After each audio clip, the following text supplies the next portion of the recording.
الحمد لله وحده والصلاة والسلام على من لا نبي بعده اما بعد۔ ذی الحجہ کی 10، 11 اور 12 تاریخ کو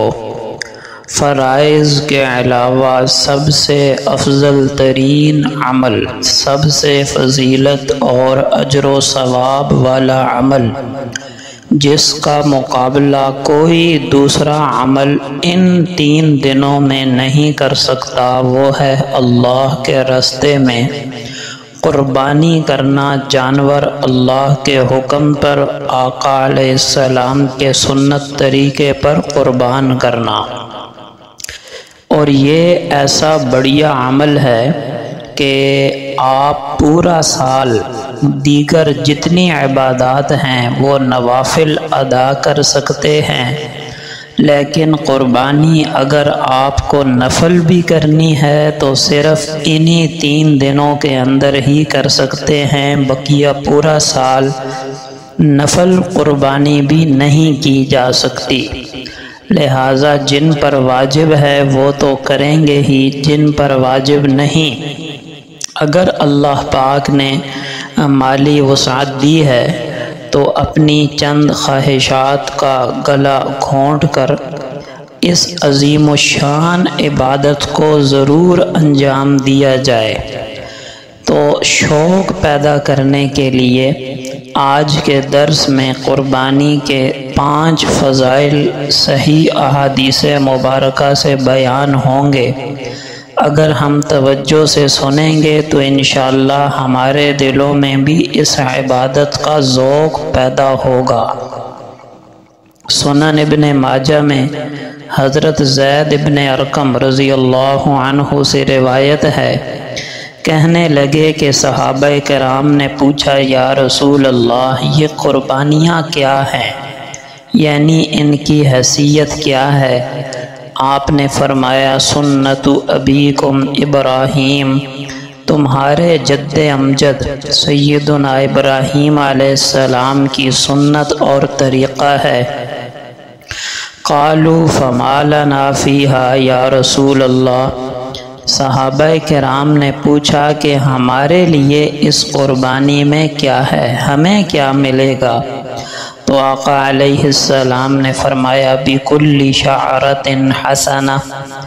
ہر بال کے بدلے میں ایک نیکی۔ تو صحابہ کرام نے پھر سوال کیا، یا رسول اللہ اون کے بدلے میں کیا ملے گا؟ یعنی بعض جانوروں کے جسم پر اون ہوتی ہے اور اون میں تو ظاہری بات ہے لاکھوں کروڑوں بال ہوتے ہیں، ان کا کیا ہوگا؟ آپ نے فرمایا، بِكُلِّ شَعْرَةٍ مِّنَ الصُّوفِ حَسَنَةٍ، اون کے ہر بال کے بدلے میں بھی ایک نیکی ملے گی۔ غور کیجئے، اس سے بڑھ کر کیا فضیلت ہوگی کہ ایک قربانی کرنے سے ہزاروں نہیں لاکھوں بلکہ شاید کروڑوں نیکیاں مل جائیں۔ دمبے اور بھیڑ کے بدن پر تو لاتعداد بال ہیں، کوئی گننا بھی چاہے تو پورا ہفتہ گن نہ سکے، تو چند ہزار لگائیے اور لاکھوں کمائیے، چند ہزار لگا کر لاکھوں کمائیے۔ تو لہٰذا اللہ نے وسعت دی ہے تو واجب سے بڑھ کر نفلی قربانی بھی کرنا چاہیے۔ یہ 3 دن چلے گئے، اس کے بعد یہ دولت نصیب نہیں ہوگی۔ اور اگر اللہ پاک توفیق دے تو جو ہمارے اعزاء اقربا رشتہ دار دنیا سے جا چکے، آج وہ یہ عبادت انجام نہیں دے سکتے، ان کی طرف سے بھی ایصال ثواب کے لیے اگر نفل قربانی کی جائے تو کیا ہی کہنے۔ دوسری فضیلت سنیے، جامع ترمذی میں ام المؤمنین سیدہ عائشہ صدیقہ رضی اللہ عنہا سے روایت ہے کہ رسول اللہ صلی اللہ علیہ وسلم نے فرمایا، ما عمل آدمی من عمل یوم النحر احب الی اللہ من احراق الدم، فرمایا عید الاضحیٰ کے دن، قربانی والے دن کوئی نیک عمل اللہ تعالیٰ کے نزدیک قربانی کا خون بہانے سے زیادہ اور محبوب اور پسندیدہ نہیں ہے، یعنی اس دن کا سب سے محبوب عمل وہ قربانی ہے۔ آگے فضیلت بیان کی، فرمایا اِنَّهُ لَيَأْتِي يَوْمَ الْقِيَامَةِ بِقُرُونِهَا وَأَشْعَارِهَا وَأَزْلَافِهَا، قیامت کے دن قربانی کا جانور اپنے بالوں اور سینگوں اور کھروں سمیت آئے گا، یعنی یہ چیزیں بھی اجر و ثواب کا ذریعہ بنیں گی۔ وَإِنَّ الدَّمَ لَيَقَعُ مِنَ اللَّهِ بِمَكَانٍ قَبْلَ أَن يَقَعَ مِنَ الْأَرْضِ، اور قربانی کا خون زمین پر گرنے سے پہلے ہی اللہ تعالیٰ کے ہاں شرف قبولیت حاصل کر لیتا ہے۔ فَطِيبُوا بِهَا نَفْسًا، لہٰذا تم خوش دلی سے قربانی کیا کرو، یعنی اسے سعادت سمجھو، بوجھ نہ سمجھو۔ بوجھ سمجھنے سے عبادت کی نورانیت اور اجر ضائع ہو جاتا ہے، تو یہ سعادت کی بات ہے جن خوش نصیبوں کو اللہ نصیب کرے۔ تیسری فضیلت سنیے جو سنن دارقطنی میں اور سنن کبریٰ للبہقی میں بھی موجود ہے۔ حضرت عبداللہ ابن عباس رضی اللہ عنہما فرمانے لگے کہ رسول اللہ صلی اللہ علیہ وسلم نے فرمایا ما انفقت الورق فی شیء افضل من نحیرۃ فی یوم العید، فرمایا کہ کسی خرچ کرنے کی فضیلت اللہ کے نزدیک قربانی والے دن قربانی پر کیے جانے والے خرچ سے زیادہ ہرگز نہیں ہے۔ قربانی والے دن کوئی آدمی لاکھوں کروڑوں کا نفلی صدقہ کر دے لیکن قربانی نہ کرے تو یہ لاکھوں کروڑوں صدقے کا اجر قربانی کے اجر و ثواب سے زیادہ نہیں ہو سکتا۔ اس دن کا سب سے افضل عمل جانور کا خون بہانا ہے، اور سب سے افضل پیسہ اور خرچ وہی ہے جو قربانی پر کیا جائے۔ اسی سے ملتی جلتی روایت امام طبرانی نے نقل کی، اور یہ چوتھی فضیلت ہے، یہ بھی عبداللہ ابن عباس رضی اللہ عنہما سے ہے کہ آقا علیہ السلام نے فرمایا ما عمل آدمی فی ھذا الیوم افضل من دم یحرق، فرمایا آج کے دن کوئی شخص قربانی سے بہتر عمل کر ہی نہیں سکتا الا یہ کہ وہ صلہ رحمی کرے، یعنی صلہ رحمی کا جو اجر و ثواب ہے